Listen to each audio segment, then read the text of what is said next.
Bonsoir à tous et bienvenue sur ma chaîne une nouvelle fois de plus pour assister à un débat ou participer à un débat. Aujourd'hui, nous avons choisi un sujet particulièrement sensible pour certaines personnes, pour d'autres peut-être pas, mais voilà. J'ai avec moi aujourd'hui la belle Mélissa Hart, que certains d'entre vous connaissent sûrement. Bienvenue Mélissa. Merci de m'avoir invité. Merci aussi d'avoir accepté l'invitation. Nous avons Margot. Vous la connaissez aussi sûrement. Bienvenue à toi Margot. Merci, merci. Et nous avons Franck. Bienvenue à toi Franck. Bienvenue, le sujet me touche particulièrement. Raison pour laquelle j'ai à tout prix voulu m'exprimer par rapport. D'accord, on en est vraiment plus ravis. Merci encore une fois de plus vraiment d'avoir accepté de venir aujourd'hui pour parler de ça. Le sujet d'aujourd'hui, c'est la polygamie. Donc, on est en Afrique. C'est un terrain que nous connaissons beaucoup. Et j'ai envie qu'on parle de ce, je sais pas si je vais appeler ça phénomène ou situation ou voilà, la polygamie. Qu'est-ce que vous en pensez? S'il y a des personnes ici qui sont issues d'une famille polygamique, quels sont les vécus d'une famille polygamique, les conséquences, les risques, bref, tout ce qui tourne autour de ça. Donc, je vais commencer par poser la question de savoir pourquoi, selon vous, on se retrouve dans un foyer polygamique, c'est-à-dire comment est-ce que, selon vous, ça commence. Donc, je vais commencer par Margot, selon toi, qu'est-ce qui amène les gens à se retrouver dans un foyer polygamique? Sincèrement, je ne sais pas parce que déjà je suis issue d'une famille monogamique. Ok. Et parmi les membres de ma famille, également genre les oncles, les tantes, ne sont pas de famille polygamique, donc j'ai vraiment pas de... J'ai pas de... Je sais pas. Tu sais pas comment, juste n'as pas d'imagination sur comment ça peut se et passer. je préfère ne pas juger ou alors avoir des appréhensions alors que je n'ai jamais vécu cela. D'accord. En tout cas, au fil du débat, tu vas comprendre et tu vas pouvoir revenir. Donc, Mélissa, qu'est-ce que tu... Pourquoi, selon toi, quelqu'un se retrouve dans un foyer polygamique? On peut prendre le côté de l'homme et le côté de la femme, en fait. Ouais. Bon, moi, je dirais que cause principale, il y a personne, en fait, femme, par exemple, qui se lève un matin ou qui, en grandissant, aimerait être dans un foyer polygamique, par exemple. Ok. Et ça dépend de l'expérience, ça dépend de ce que la personne, la femme principalement, a peut-être vécu. Ouais. Peut-être qu'au fil du temps, elle a eu des hauts et des bas et que finalement, elle se retrouve dans un foyer polygamique. Peut-être que, je sais pas, moi je vais pas appréhender, je vais pas directement donner une raison voilà, fixe pour laquelle quelqu'un peut décider d'être dans un foyer polygamique. Du côté de l'homme, je peux éventuellement citer quelques raisons. Il y a des hommes vraiment qui s'affirment et qui se disent, moi je veux être dans un foyer polygamique parce que alors on ne mange pas par exemple une banane tous les jours. Okay. Ou alors pour avoir la possibilité de changer les goûts. Exactement, il y a des personnes qui vont se dire non, il y a plusieurs femmes statistiquement parlant et voilà, je veux pas juste être la femme, le mari d'une seule femme. Donc il y a plusieurs raisons que je ne saurais vraiment citer parce que je suis pas experte. Ok, donc quelque part on est en train de parler d'un certain égoïsme en fait, donc de penser à soi, vouloir un peu beaucoup pour soi et tout. Oui. Ok, Franck, qu'est-ce que toi tu penses? Pourquoi les gens se retrouvent dans un foyer polygamique selon toi? En fait, sans toutefois prendre position, je dirais déjà ce qui peut amener un homme à prendre position, c'est sur plusieurs aspects. Plusieurs femmes. Donc, on peut mettre en avant en tant qu'Africain l'aspect culturel. Okay. Parlant de l'aspect culturel, nous, en pays bantou, tu vois un peu, pour les enfants qui sont d'une autre génération, on a vu dans des familles, des papas, que c'était établi comme ça qu'un homme devait avoir plusieurs femmes. Ça, c'est sur le plan culturel. De telle sorte que un homme, au vu de son statut dans sa communauté, il était pour lui de dire, bon voici, tu dois avoir une ou deux femmes ou trois femmes. C'est une affirmation de pouvoir. Donc, alors, c'est une affirmation de pouvoir. Donc ça, c'est sur le plan culturel. Et puis, sur l'aspect social, on se retrouve de plus en plus de voir des hommes aujourd'hui à prendre une deuxième femme, soit parce que la première a des problèmes, par exemple, disons comme ça, simplement de conception. Peut-être ils ne peuvent pas concevoir et tout, et bon voilà. On prend une deuxième femme. L'homme se dit, bon, je vais prendre une deuxième femme pour ne pas rester un homme au monde sans progéniture. Donc ça, c'est un aspect social. J'ai dit sans toutefois prendre position. Je suis juste comme ça en train de donner les éléments qui peuvent pousser de vouloir avoir dans une famille plusieurs femmes et tout et tout. Et troisièmement, un aspect social encore, il y a aussi, comme mademoiselle Larissa a dit tout à l'heure, Azo, de dire que dans certains couples, on peut dire comme ça en général, il peut avoir à un moment donné de la vie d'un couple des problèmes. Oui. Et on a généralement vu des belles mamans, vu aussi le comportement de les belles filles, proposer une deuxième femme à leur fils et tout comme ça. Donc en gros... Ou même des mamans... Oui. Je vais juste aller dans ton sens, dans le sens culturel, parce que moi, contrairement à Joël, je viens bel et bien d'une famille polygamique, théoriquement. Et voilà, papa a, disons, dans la chefferie ou au village, un certain statut, un certain titre, et son père a eu près de 28 femmes et tout. Donc c'est quelque chose qui est ancré dans la culture en fait. Et lui va se dire non, mon père avait plusieurs femmes, moi je vais pas.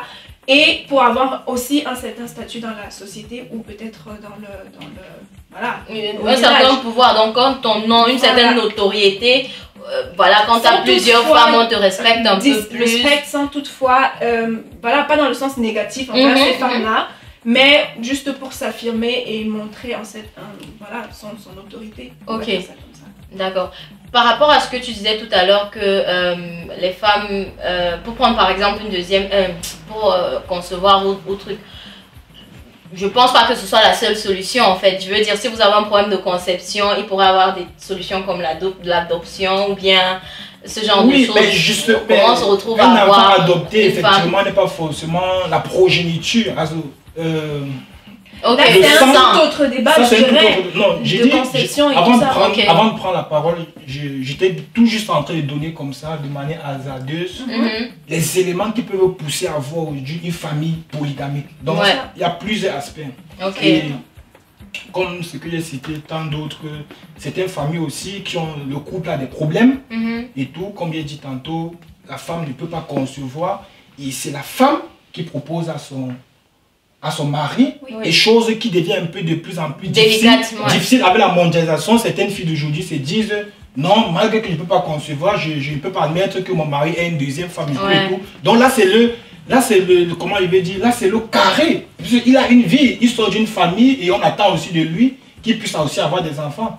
À un moment donné, la femme peut aussi comprendre cet aspect-là, que non, mon mari peut avoir une deuxième femme face à certaines situation. Margot, toi, tu comprendrais ça?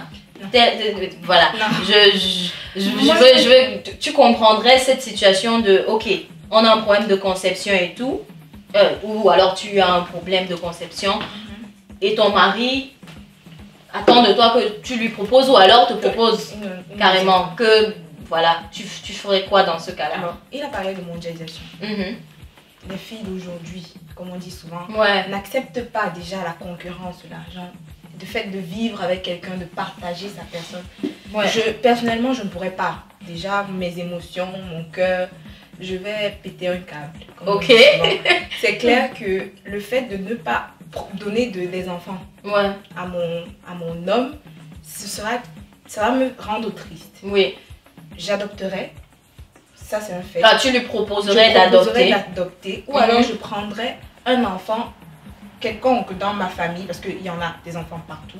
Et je proposerais de peut-être l'élever au sein de Mais ça, c'est quelque chose que si on revient sur la belle-mère, par exemple, ça va être chaud parce que je ne vois pas une maman qui va accepter. Est-ce que tu es un jour, il t'est déjà arrivé d'être dans un foyer et ta belle-maman te rend visite après 1 an de mariage et te dit j'ai besoin de petit-fils. Tu lui diras que je sais pas, tu vas adopter un enfant et tout. Ou que tu vas prendre le neveu de pour faire ton enfant. Parce qu'à un moment donné aussi, ça c'est clair, tout homme. Son vœu, quand je dis je viens t'épouser, mon vœu, c'est que tu veux pas des enfants. Bien qu'il y a de l'amour, il y a des ceci, ne nous trompons pas, un homme ne peut pas être heureux avec sa femme s'il ne fait pas d'enfant. Ça c'est clair. Ça c'est clair. Mélissa, tu voulais rebondir? Je rebondir juste en ne voulant pas me prononcer parce que c'est vraiment un sujet délicat. Oui, c'est décider si je vais accepter que mon homme prenne une autre femme juste pour avoir un enfant ou catégoriquement pas. Parce que ce genre de décision, oui, ce genre de décision, ça se prend vraiment quand on est dans la scène, non? On est dans cette situation-là. La mondialisation, certes, les filles maintenant ne veulent pas partager, mais toi, une fille, tu peux... Il y a des personnes, par exemple, qui décident, que je connais, qui sont vraiment 2020, qui décident de se sacrifier parce qu'elles tiennent à leur mariage et au bonheur. Elles veulent pas vraiment... Parce qu'il y a des hommes qui disent, soit tu me donnes un enfant, soit vraiment ça s'arrête là. Oui, dans ce cas, par exemple, si on te pose un ultimatum de la sorte... Et il dit, l'enfant de dehors, c'est pas mon enfant. Exactement. Et c'est pas obligé d'être un ultimatum de façon carrée et tout, mais tu comprendras dans ses propos qu'en fait, soit je prends une autre femme qui me donnera un enfant et tu es quand même dans le foyer, tu es toujours marié et tout, soit je te quitte. Si tu comprends dans sa façon de parler et tout, à l'époque, avec, je sais pas, mes grand-mères et tout ça, ce sont les femmes elles-mêmes qui partaient dans le village chercher une femme et dit, mon mari, voici une femme par exemple que j'ai trouvé qui pourra nous faire des enfants, nos enfants qu'on n'a pas pu avoir. Mais cette mentalité-là, vous pensez qu'aujourd'hui... Non, ça n'existe plus. Ça n'existe plus, mais vraiment, je peux pas me dire catégoriquement. Non, je crois pas. Comment tu dis ça n'existe plus? Je veux dire, c'est plus... Je veux dire dans le sens de aller dans le quartier par exemple, oui, commencer à choisir. Ça peut être une proposition, ça peut peut-être pas venir de la femme, ça peut peut-être venir de la belle-mère, mais finalement elle peut accepter, mais ça vraiment, c'est des choses qui se décident quand on est dans la situation en elle-même. En fait. Mais moi personnellement, j'ai eu des cas, parce que j'ai eu des cas, un monsieur, on peut dire comme ça entre guillemets, il commençait à être infidèle, donc sa femme était en train de le soupçonner et tout. Oui. Et par curiosité, la femme a su que son mari peut-être voit une autre femme entre guillemets. Mais qu'est-ce qu'elle a fait? J'ai apprécié cette femme-là sur le fait qu'elle se dit, au lieu que mon mari va tout le temps me tromper dehors, quelle est cette femme-là que son mari part tout le temps chercher? Mieux vaut je la prends, je la mets dans la maison. Mais et puis, la première femme, on peut dire comme ça, reine-mère, est partie chercher, comment elle veut dire, la fille avec qui le monsieur trompe son mari la trompait. Et puis qu'ils ont officialisé les relations. Mais là, c'est... aujourd'hui, ils vivent ensemble. C'est un peu... comment je vais dire? C'est ça dans la valeur. Parce qu'une maman comme ça, c'est une maman qui a de la valeur. Je comprends très bien, mais... C'est une maman qui a vraiment de la valeur dans ce sens-là qu'à un moment donné de la vie, il faut surpasser certains plaisirs, certaines loyautés. J'aime mon mari, l'amour et tout et tout. Je suis d'accord, mais après cet homme-là, il pourra encore s'intéresser à une autre dehors et tromper la deuxième. C'est-à-dire tromper la première et la deuxième. Et on va pas aller tout le temps aller chercher la femme dehors pour amener à la maison pour qu'il trompe plus. Si on est dans ce cas-là, qu'est-ce que Jamais Attends, mais tu peux pas te baser sur ça pour dire que c'est compliqué. C'est compliqué. Moi, je dirais dans ce cas-là, la femme, elle veut pas que son mari la trompe. Je dirais pas que c'est dans le sens des enfants ou quoi que ce soit. Oui. Mais ça marche pas. Tu veux pas aller chercher une autre femme et donner à ton mari sous prétexte que tu veux que vous deux vous suffisiez à votre homme. C'est pas possible. S'il est déjà allé chercher dehors, et ce n'était même peut-être pas basé sur le fait de pas concevoir ou bien de problèmes et tout, ce qu'il pourrait encore éventuellement aller chercher dehors. Tout au départ, j'ai bien précisé, on était tout juste en train de mettre en exergue comme ça les moyens ou bien les éléments qui peuvent... Les raisons qui peuvent... pousser un homme ou bien qui peuvent faire naître les foyers polygamiques. Oui, tout à fait. Et j'aimerais demander justement, si on est par rapport, on a cité des cas, mais on a oublié le cas où il y a des belles-mères qui n'aiment pas leur belle-fille. On est d'accord, juste comme ça. C'est pas qu'elle accouche pas. Elle a même déjà accouché, elle a même déjà donné un enfant. Mais il y a des belles-mères qui n'aiment pas leur belle-fille et qui vont toujours chercher à proposer une autre. À leur mari et à leur fils, désolé. Et à un moment donné, le fils se retrouve peut-être obligé de prendre une deuxième femme pour la femme que sa mère a choisie. Ça c'est déjà c'est un no-go en fait. Le monsieur, s'il tient à sa femme, il peut céder par exemple à aller voir une autre femme, à prendre la femme que lui propose sa mère. Peut-être parce que sa femme lui fait, désolé pour le terme, lui fait chier, disons déjà. Parce que si un mec se sent bien dans sa relation, quoi que la maman fasse, si maman propose Beyoncé, s'il est bien dans son couple, je ne crois pas qu'il pourra céder. J'étais d'accord avec ça. Justement, je partage cet avis parce qu'aujourd'hui, si j'ai un conseil vraiment, quand je regarde ces caméras, j'ai un conseil vraiment à donner aux jeunes filles, ça veut dire quoi? Beaucoup de personnes, lors de leur mariage, tu vois un peu, peut-être à la mairie et tout, signer un papier. Moi, j'appelle la mairie uniquement la paparazzi, tu vois un peu. Parce que j'ai vu des couples, lors de signer le mariage, tu vois, le mari veut signer polygamique. Oui. Donc cela suppose, entre guillemets, qu'il pourra prendre... Non, pas qu'il a l'intention. Qu'il pourrait prendre une autre femme dans le futur. Oui. Et la fille s'oppose, elle dit elle veut monogamique. Tu vois. Mais par contre, on a vu des filles, bien que les maris aient signé polygamique, mais il n'a jamais eu une deuxième femme. Pourquoi? Parce que le mariage, c'est dans le foyer. Ça dépend de comment est-ce qu'elle vit avec son mari. Ça dépend de comment est-ce qu'elle entretient son mari. De telle sorte que même le mariage polygamique que ce dernier a signé n'est que du papier. Oui, mais n'est que du papier. Et beaucoup de personnes aujourd'hui ont ces problèmes-là de dire non, je vais me marier monogamie, non, je ne peux pas me marier polygamique. Pourtant, ça dépend, c'est elle. Oui, mais après, tu peux pas être tout sûr. Tu peux pas être tout sûr. Mais je vais ajouter par exemple, voilà, comme tu as dit, ce n'est qu'un bout de papier. Et la façon, le mariage en fait, c'est comment tu te comportes, l'alchimie que tu as avec ton partenaire.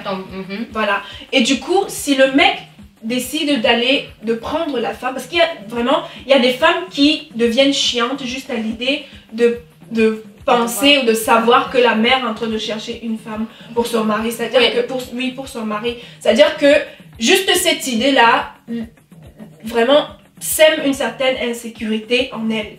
Et c'est justement ça qui commence à dégrader leur couple au point où le mec se retrouve en train d'être obligé d'accepter la femme parce qu'il va se dire, bon voilà, d'une part, moi j'aurai plus cette autre femme qui est en train de me faire chier, d'autre part je vais faire plaisir à ma mère. Oui. Donc revenons sur le fait que tu dises que signer monogamique ne prouve pas forcément, ou signer polygamique ne prouve pas forcément que tu vas te retrouver dans un foyer polygamique. Margot, est-ce que tu penses que, je veux dire, est-ce que c'est une assurance en fait, quand tu signes par exemple polygamique, tu vois, et que tu te dis dans la tête, non, je sais que de toutes les façons, il peut pas aller chercher dehors, je sais comment je vais me comporter et tout. Est-ce que quelque part ça te rassurerait en fait? Ça rassure au départ, ça c'est clair, mais comme on ne maîtrise pas demain, on ne sait pas de quoi demain fait. Oui. Je serais dans mon couple, assurément, genre avec mon mec et tout. Et un beau matin, comme vous avez dit, la belle maman peut surgir.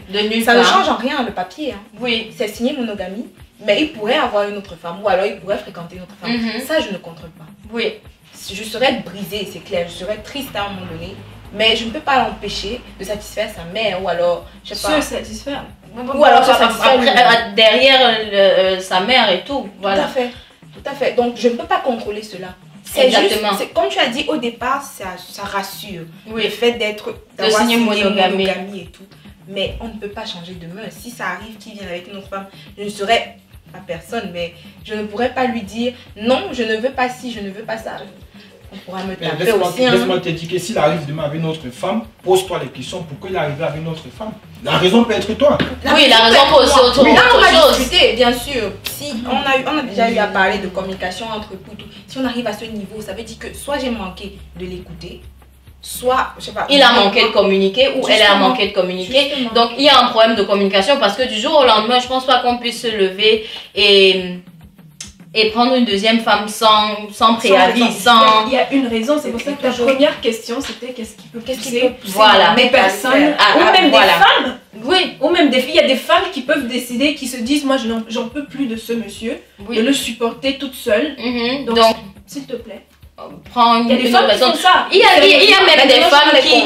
Il y a des femmes on les compte, donc ça fait partie vraiment... Je ne vais pas juste dire que c'est des hommes qui décident d'aller dans des foyers polygamiques. Il y a même des femmes qui envoient des femmes aller draguer leur mari, tout simplement pour qu'ils s'y intéressent et qu'éventuellement ils puissent les marier parce que peut-être derrière, soit elles ne peuvent pas divorcer à cause d'autre chose ou je sais pas quoi, mais elles ne sont plus dans la relation, elles ont besoin d'une autre personne.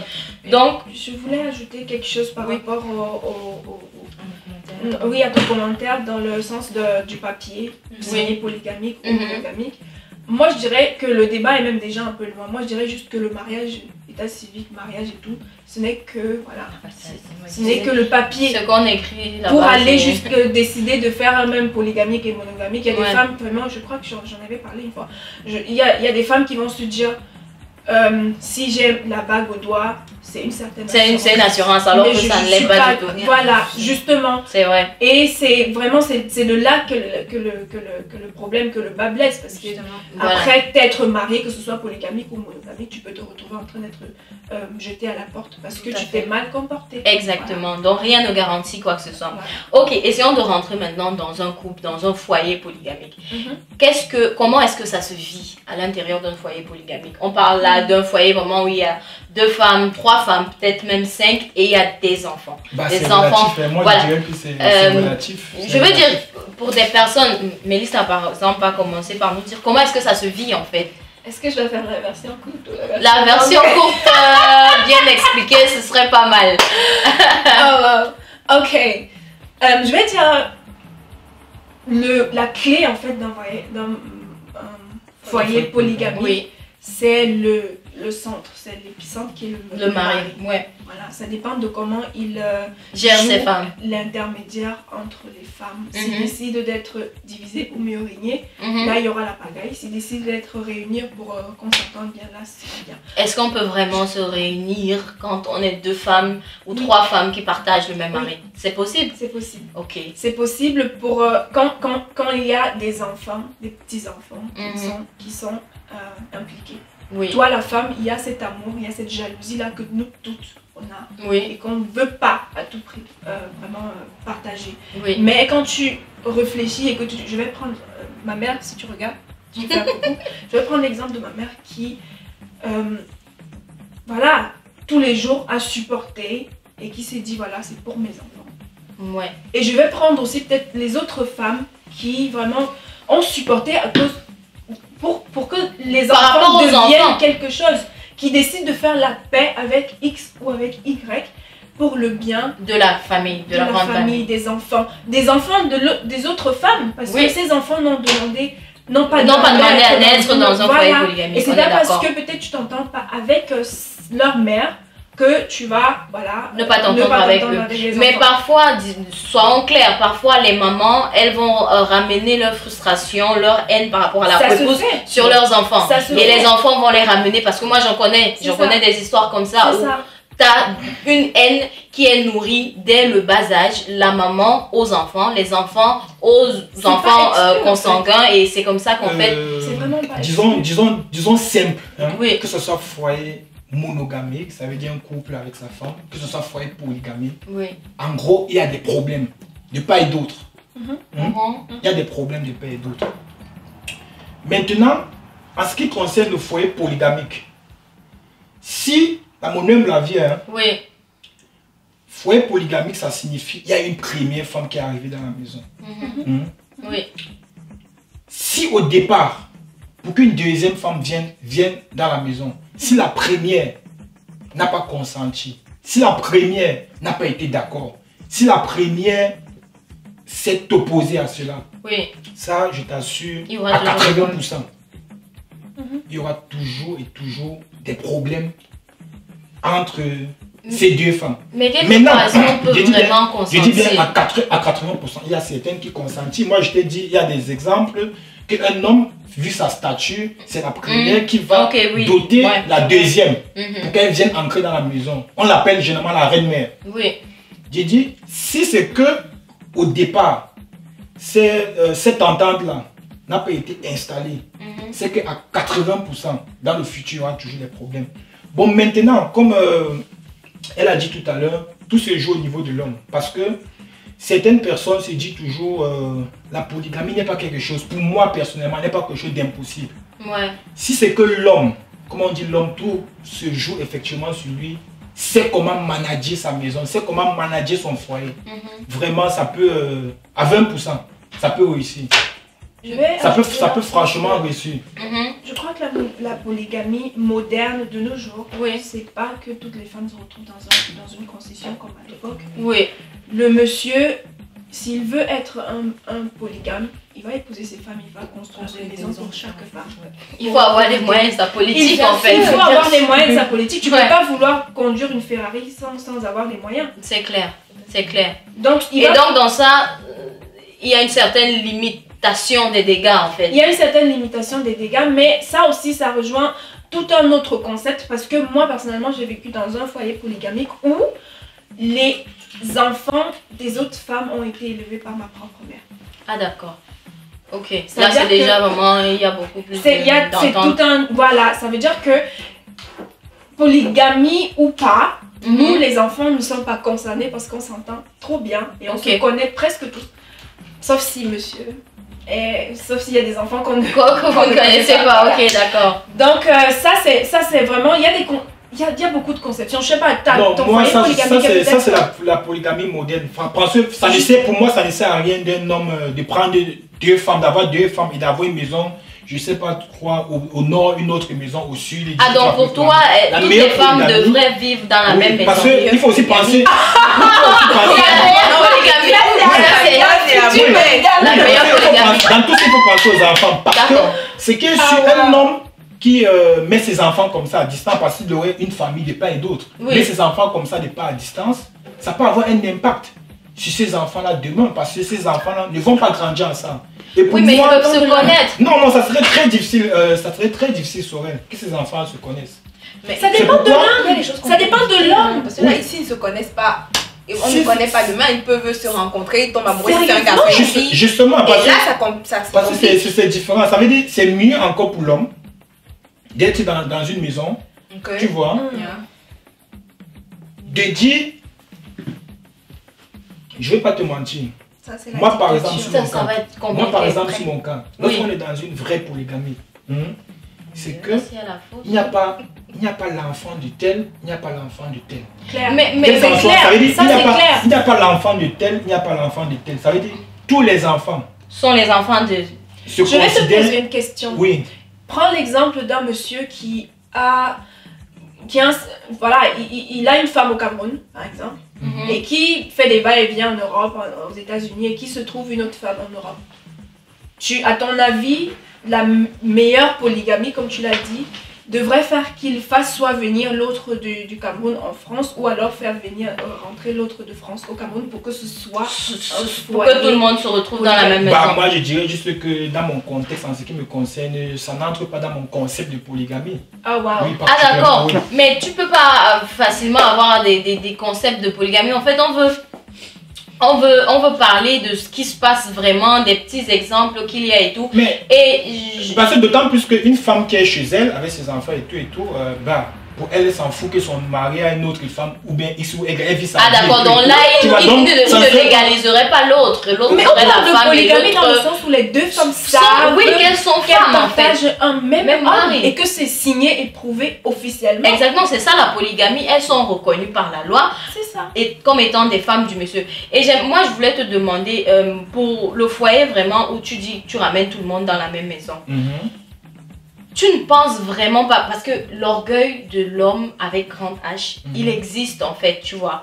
Les femmes, on peut bien parler d'entente et tout, mais à un moment donné, je pense qu'il y aura problème. Il y aura problème entre les femmes, il y aura potentiellement des déchirures. Il n'y a pas deux hommes dans une maison, je vais te dire la vérité. Mettez justement pas dans la maison tout le temps. Il n'y a pas deux hommes dans une maison. Oui, j'ai dit, c'est bon. Pour moi, je dis c'est que j'ai dit toujours polygamie ou bien monogamie. Il y a des problèmes partout. Oui, que ce soit avec les enfants, que ce soit l'homme et son mari, il y a toujours des problèmes. Ça, c'est sûr qu'on a compris comme ça. Et maintenant, moi, je me pose la question, c'est que si, j'ai dit ceci, si la première femme est d'accord, oui, dans une polygamie, est partie chez sa épouse, mais pourquoi est-ce qu'il y a maintenant, même dans le futur, oui. Prenons vraiment soyons sincères là. De nos jours, vraiment, ce que tu dis là, c'est chaud. D'avoir une femme qui va aller... C'est le cas facile de polygamie, ça. C'est chaud. Nous, on ne te parle vraiment des cas genre, la belle-mère a ramené une deuxième femme, le mari allait chercher une deuxième femme sans que la première ne veuille, le mari allait chercher une femme parce que c'est juste quelqu'un qui aime trop les femmes, le mari allait... Comment amener une fille dans une autre femme dans une maison sans te concerter avec ta femme? Mais ils le font. Parce que parlons ici, ne parlons pas ici du négatif, parlons ici du bien et comment est-ce que les choses doivent se faire. Parlons de ce qui est plus récurrent. Parlons de ce qui est plus récurrent. Ce qui est plus récurrent en polygamie, c'est pas les vraiment... choses qui doivent se faire. Oui, on parle de ce qui se fait en fait. politique là. On parle de ce qui se fait exactement ce genre de nos jours. Je vais partir sur un plan, comment je vais dire, je vais partir sur un plan, je vais donner une analyse logique de la vie actuelle. Lorsqu'on prend notre société, disons le Cameroun, disons Douala, disons Yaoundé, Bafoussam, disons Bamenda, le nord, le sud. Lorsqu'on parle sur les statistiques, je vais dire, j'arrivais, la majorité de la population de nos jours est féminine. Au moins. Les statistiques dont Mélissa parlait. À 60%. Nous sommes d'accord? Oui. Un homme qui se dit prêt de nos jours dans notre société épouser une fille. La majorité, lorsque tu vas dans les mairies, la majorité c'est les 40 ans, 50 ans. Il y a très peu de garçons de 30 ans qui se marient au Cameroun. À cause, sur le plan économique, sur le plan de la société, c'est difficile. C'est de plus en plus difficile de voir quelqu'un qui a été à l'école jusqu'à il parvient à doter une fille épousée. Ils sont peu, ça existe mais ils sont peu. À cause de l'économie et tout. Ça fait donc que cette partie de la population là, ils sont au moins sur 60% des jeunes qui fréquentent, parce que je ne veux pas te mentir, pour épouser une fille de nos jours dans notre société, c'est un gars qui a travaillé, il a épargné au moins 2 millions, 3 millions, il dit que non, je vais partir doter cette fille, je vais partir l'épouser et tout. Ce qui fait maintenant que la majorité maintenant des hommes mûrs, mariés, 40 ans, 50 ans, on peut dire comme ça, entre guillemets, qui ont un peu les moyens, sont maintenant de plus en plus en train de proposer le mariage aux filles de 30 ans, 35 ans. Mais quand tu veux une fille qui a 30 ans, 35 ans et tout, un monsieur qui est marié lui propose le mariage, c'est récurrent.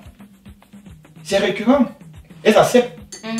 Elles acceptent. Et là maintenant, elles sont deuxième femme. Et beaucoup de personnes disent aujourd'hui, je ne veux pas être deuxième femme. Oui, je ne veux pas être deuxième femme. Je vais avoir mon mari pour moi, mais je vais avoir mon mari pour toi. Si c'est que toi qui dis que tu vas avoir ton mari pour toi-même, mais les autres filles qui vont les épouser. Mais justement, c'est la première raison dont je parlais au début. Les autres filles qui vont les épouser. Toi, tu veux te baser sur les statistiques. Si on se base sur les... Il y a aussi les gens qui marient, après ils divorcent. Il y a aussi des femmes qui ne veulent pas se marier. Il y a des hommes qui ne se marient pas. Donc tout ça, ça s'équilibre. Et c'est pour ça en fait que je disais que tout dépend de l'homme. On ne peut pas se baser sur les statistiques. Et après, quand tu dis qu'une femme peut te dire que elle est pas je veux pas être deuxième femme et tout, la plupart du temps, ça peut pas seulement être, tu peux pas seulement dire que ça repose sur le fait qu'elle soit orgueilleuse, qu'elle veut un homme pour elle. Ça peut aussi être qu'elle a peur de ce qu'elle entend sur les foyers polygamiques. Ça peut être que j'ai pas envie de me retrouver dans une situation où on peut me tuer mes enfants, parce que c'est réel. Les foyers polygamiques, tu as dit tout à l'heure qu'il y a des problèmes dans les foyers monogamiques et les foyers polygamiques. Je suis d'accord. Mais sauf que les problèmes qui sont souvent dans les foyers polygamiques, on parle parfois d'empoisonnement, de meurtre, on parle parfois de situations où on fait que ton enfant ne réussisse pas sa vie. C'est des trucs vraiment... Parfois, quand ça va dans le mauvais, ça va dans le vrai mauvais. Ce qu'on ne retrouve pas dans des foyers monogamiques. C'est pour ça que je t'ai dit, parlons quand même de ce qui est aussi réel. Pas ce qui devrait être, ce qu'on voudrait, mais on est dans la société africaine et on sait ce qui se passe. Et c'est de ça que je parle quand je demande quelles sont les peut-être conséquences sur les enfants, sur les femmes, sur les personnes qui sont dans ce foyer-là. Parce que quand on regarde les trucs réels, il y a du sale qui se passe dans les foyers polygamiques. Ne nous mentons pas. Si on veut parler de conséquences, il y en a. Il y a des conséquences positives aussi des foyers polygamiques. D'accord. Moi, il y a cette positivité-là, une certaine positivité que j'ai tirée d'un foyer polygamique. Déjà, c'est vraiment cet esprit ouvert-là que j'ai acquis en fonction des situations, en fonction déjà de savoir accepter mes frères, de savoir accepter les co-épouses de ma mère et de savoir généralement être neutre dans certaines situations. On va dire faire de la politique. Ça, la diplomatie. Ça, c'est des choses que dans la vie quotidienne m'ont beaucoup aidé aussi. Ça, c'est la conséquence positive. La conséquence négative aussi, il y en a. Il y a des retombées. Il y a le monsieur qui peut aller dans le premier foyer et que la première femme ou la femme là-bas l'énerve et qui rentre dans le deuxième foyer et déverse la colère sur vous. Voilà, exactement. Il peut avoir que la mère, par exemple. Comme j'ai dit, dans tous les foyers, il y a des problèmes. Justement, mais ils ne sont pas les mêmes. Il y a des empoisonnements, des meurtres. Ça, c'est vraiment pas les mêmes. Ça, c'est déjà loin en fait. Financièrement, il y a un monsieur qui peut décider d'être polygamique alors qu'il n'a pas les moyens pour. Ouais, et du coup, les enfants, voilà. Tout ça parce que certains exactement, parce qu'il aime peut-être telle femme beaucoup plus que l'autre. Du coup, les enfants, ils sont beaucoup plus aimés aussi que les enfants de l'autre. Disons-nous alors que, donc, si on veut partir dans ton sens, disons-nous alors que sois polygamique si tu as les moyens de ta politique. Non, écoute, moi j'ai dit, et quand tu as demandé, j'ai dit que tout dépend de l'homme. Oui. C'est par là, que ce soit qu'il y ait de problème, que ce soit une polygamie en Stéphane, que ce soit une polygamie à distance, ou alors une polygamie où tout le monde est dans la même maison, tout dépend de comment on manage. C'est un management. Oui, est-ce que l'homme veut que les autres enfants rencontrent les premiers enfants rencontrent les deuxièmes enfants? Est-ce que l'homme veut que la première femme s'entende avec la deuxième femme? Exactement. Est-ce que l'homme veut qu'il y a des... Ça c'est non, il y a des hommes qui moi je connais des familles polygamiques où les enfants se sont connus après 50 ans, où les enfants se sont connus après 30 ans. Et il y a des familles polygamiques qui aujourd'hui, il y a des enfants, genre ils ont le même père, mais ils ne se connaissent pas. Ou bien ils se détestent. Quand je dis se détester, c'est du genre souhaiter le malheur de l'autre. Non, là vraiment je dois interpeller. Et ça coule les rues, parce que franchement j'ai l'impression que tu n'es pas très réaliste. Là aussi, ça je dois interpeller les mamans. Oui. Dans les foyers polygamiques. Vraiment. Parce que dans un foyer polygamique, comme j'ai dit, entre les épouses, il peut toujours avoir des problèmes. Mais le plus important, c'est que chaque maman se dit toujours que sa fierté, la réussite de son enfant peut venir de l'autre enfant et tout et tout. Parce que ce sont des mamans, au fait, les mamans doivent plutôt, comme tu dis, je ne comprends pas comment est-ce que dans un foyer polygamique, qui vit ensemble, les enfants vivent ensemble et les enfants se détestent. Moi je dirais plutôt que ce sont dans les mamans, dans les foyers polygamiques qui doivent vraiment inculquer la bonne science à les enfants. Oui. L'amour des enfants. C'est pour ça que tout à l'heure j'ai dit que dans un foyer polygamique, il n'y a pas la mère de l'autre. C'est ça. Et aussi même, on parlait tout à l'heure des femmes qui, à un certain niveau, acceptent de se concilier pour le bien des enfants. Oui, oui. Au départ, elle n'est pas d'accord. Au départ, la première femme, elle va faire son bruit comme d'habitude, comme on connaît. Mais à un moment donné, elle va décider de se poser, s'entendre avec la deuxième femme. Si la deuxième femme aussi est prête, parce qu'il y a des deuxièmes femmes qui viennent pour tout gâter. Pour tout gâter, qui arrivent en mode... Qui sont jeunes. Si je suis venue, si on m'a ramené, ça veut dire qu'il y avait un problème avec toi. Et elle te nargue dès le début. Exactement. De Mitumba. Elle te nargue dès le début. Elle te nargue dès le début en te disant que voilà, si je suis là, c'est peut-être parce qu'il y a un problème. Tu as failli quelque part. Donc, et là, j'ai le dessus. Voilà, j'ai le dessus sur toi parce que sinon ton mari ne serait pas venu me chercher. Tu peux et elle s'attend. L'enfant, il te dit que si tu n'accouchais pas, il allait pas venir me chercher. Ou alors, des deuxièmes femmes qui vont rester derrière quand peut-être vous n'êtes pas là et tout, maltraiter tes enfants, toi la première dame, la première femme, qui vont faire des trucs et quand les enfants vont reporter, ça va aller dans tous les sens et tout. Donc ces petites manigances pour toujours être bien vu aux yeux de Marie et tout, ça existe. Ça vient de tous les partis. C'est relatif. C'est très vrai quoi, c'est très vrai et ça a des impacts sur les enfants, sur la vie de famille, sur vraiment ça va dans tous les sens parfois. Et c'est des trucs qui sont dépendamment de l'état d'esprit de chacun. Oui. Ici on est en train de vouloir sensibiliser des personnes. Ici on est en train de vouloir dire peut-être à des personnes qui se retrouvent déjà dans les foyers polygamiques. On ne veut pas vous dire comment vous allez, par exemple, vivre vos foyers. On ne veut pas aussi vous donner une certaine ligne à suivre, ligne de conduite ou quoi que ce soit. Parce qu'on ne peut même pas. Parce que, imagine, nous, on se décide, on se permet en fait de donner une ligne de route et que nous nous retrouvons dans un foyer polygamique le lendemain et qu'on n'arrive même pas à faire ce qu'on a dit. On est justement pas en train de...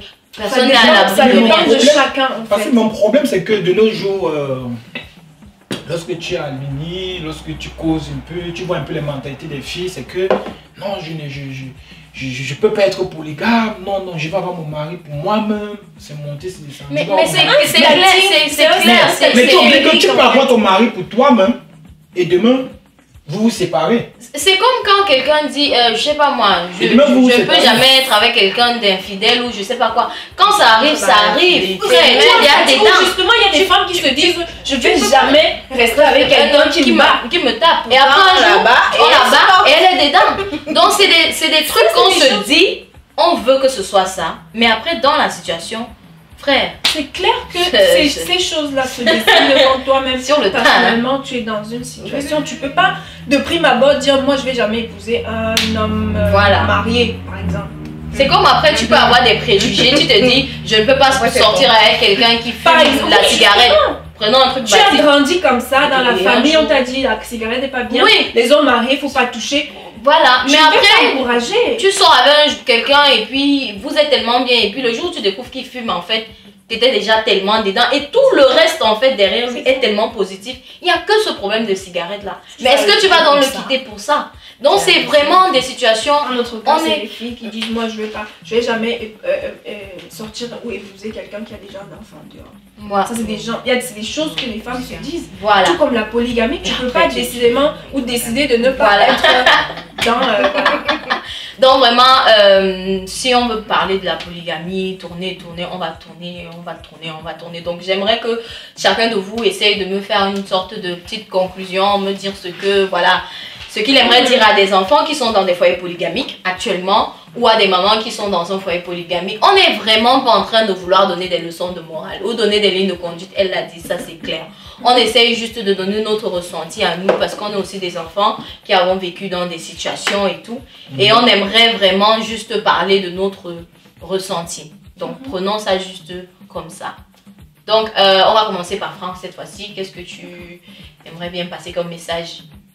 Donc en définitive, moi j'aimerais d'abord dire que la polygamie en soi n'est pas une mauvaise chose. D'accord, on l'avait compris depuis le début. Je vois déjà son regard. Donc en soi, la polygamie n'est pas une mauvaise chose. Cela ne dit pas que je souhaite être polygame. Non. Qui connaît demain ici? Personne. Donc, qui connaît, voilà. Donc la polygamie en soi n'est pas une mauvaise chose. Moi, un enfant issu de la polygamie, je ne peux pas venir sur une émission et être contre. Voilà, c'est aussi. Quel qu'en soit. Ça dépend ce que tu as vécu. Non, égal, même si j'ai vécu des mauvais moments, même si j'ai vécu des mauvais moments, je ne peux pas venir en plein dire que la polygamie, c'est une mauvaise chose. Ok, d'accord. Donc pourquoi? Ma maman étant la deuxième femme, moi je me dis tout simplement que c'est mon père là que j'aimerais qu'il soit mon père sur cette terre. Et si ma maman n'était pas deuxième femme, il n'aurait jamais dû être mon père. En tant que... Ok. Oui, donc c'est un peu ça. Et comme j'ai dit tantôt, dans la polygamie, il y a toujours des problèmes. Dans la monogamie, il y a toujours des problèmes. Moi, je vais particulièrement m'adresser d'abord à l'homme de la maison, entre guillemets, parce que tout est centralisé sur lui, tout repose sur lui. De s'investir non seulement à prime abord sur l'éducation de ses enfants et de beaucoup œuvrer. D'abord, la bonne polygamie, c'est que tout homme doit œuvrer pour l'entente de ses femmes. Parce que s'il n'y a pas entente entre ces femmes, c'est que la polygamie, vraiment à 80%, c'est voué à l'échec, franchement. Et puis, je demande aussi aux mamans dans les foyers polygamiques d'arrêter d'intoxiquer peut-être les enfants. Oui, je vais dire comme ça. J'ai connu des amis dans les foyers polygamiques et tout. Et parfois on cause sur ce sujet-là. D'arrêter vraiment les mamans dans les foyers polygamiques d'intoxiquer leurs propres enfants au détriment des enfants des autres afin de s'aimer la disanie entre eux. Ça, c'est pas bien vraiment, c'est pas bien. Et donc, en gros, dans une foyer polygamique à 100%, si c'est que la femme s'entend, et l'homme, les femmes s'entendent autant pour moi et l'homme manage bien son foyer, vraiment c'est que pour moi c'est qu'il n'y a pas de problème. Ça serait parfait. À l'esclave. Laurel. Bon, Laurel, moi j'ai pas trop eu à argumenter sur le sujet parce que comme j'ai dit, j'ai pas vécu dans un foyer polygamique et je ne sais vraiment pas. Qu'est-ce que tu pourrais dire en fait de point de vue même extérieur, parce que même en étant à l'extérieur, on est capable de voir des choses que les gens à l'intérieur ne voient pas et de dire des choses quand même assez pertinentes. Déjà, il faudrait avoir eu à vivre ces situations-là, tu vois. j'ai entendu beaucoup d'histoires, c'est clair. Comme on a eu à le débattre, ça devient grave quand peut-être les enfants sont en danger, la vie de quelqu'un en danger. Ouais. Alors, peut-être par rapport à cela, je dirais, comme il a dit, il faudrait que vous vous entendiez. Ouais. Il faudrait de la communication, surtout dans toutes les relations, toutes les bases. C'est toujours la communication. Ouais. Ça doit être au-dessus et vraiment, comme on l'a aussi si bien dit, chacun devrait avoir les moyens de sa politique. Toi, homme qui veut être polygame, pardon, et l'argent, s'il te plaît, parce que tu auras beaucoup d'enfants en fait, donc ça va être chaud. Ça va être très chaud. Tu vas travailler 2 fois plus. Sûr. On dit en plus que ces hommes-là, petits, voilà, meurent tôt, hein, donc vraiment, c'est chaud. Et les moyens votre politique. Bref, Mélissa, petite conclusion de ta part. Bon, je vais d'abord être d'accord avec et Joël. Ouais. Laurel est là-bas. Il est là-bas. Ouais. Okay. Donc je vais être d'accord avec vous deux et juste ajouter vraiment que les hommes qui veulent être dans un foyer polygamique, vous devez à tous les coups en fait savoir voilà comment vous allez manager. Et aux femmes, vous devez connaître vos priorités.